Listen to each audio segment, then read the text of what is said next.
1943 to 1968. It was the era that saw the birth of everything from the jet engine, nuclear fusion and space exploration to the invention of superglue and hula hoops. From 1940 through to 1970, the world was experiencing change like never before, and Australia was no different. While the story of CCF is one that spans many decades, it was in 1943 when the origin of our federation began. There have been few periods in our history that have seen such immense progress and innovation in the face of both industrial and global challenges. Our story begins in September 1943, when a small group of established civil contractors, led by powerful and respected individuals, began to get together for an informal meeting at the Palace Hotel in Kensington to discuss some of the problems and challenges they were experiencing from within the industry.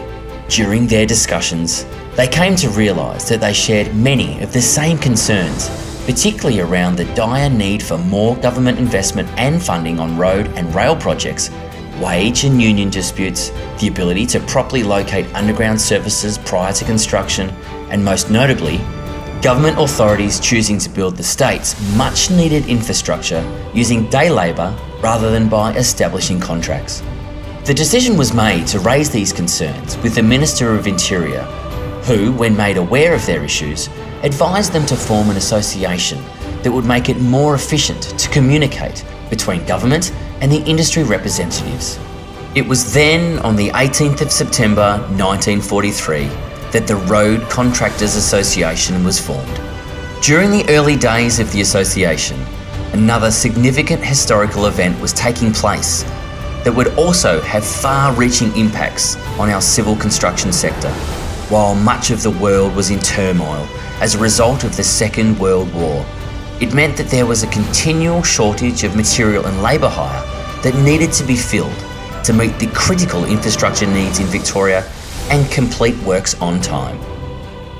This time of great adversity saw contractors, both large and small, working together and helping one another to encourage the authorities to continue engaging with local contracting businesses rather than importing contractors from overseas.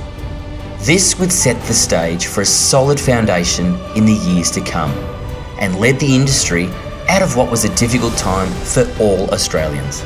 As the association entered into a new and prosperous era during the mid to late 50s, they worked towards establishing better working conditions for the entire industry. This included reducing registration fees for earth-moving equipment in Victoria, establishing and amending industry plant hire rates, and promoting general condition of contract documents to formalise contracts between the authorities and contractors. These documents would set to change the way contractors and government conduct business and pave the way forward in how they work together. It would also play a major role in our federation, establishing itself as the official representative body of the civil industry in Victoria.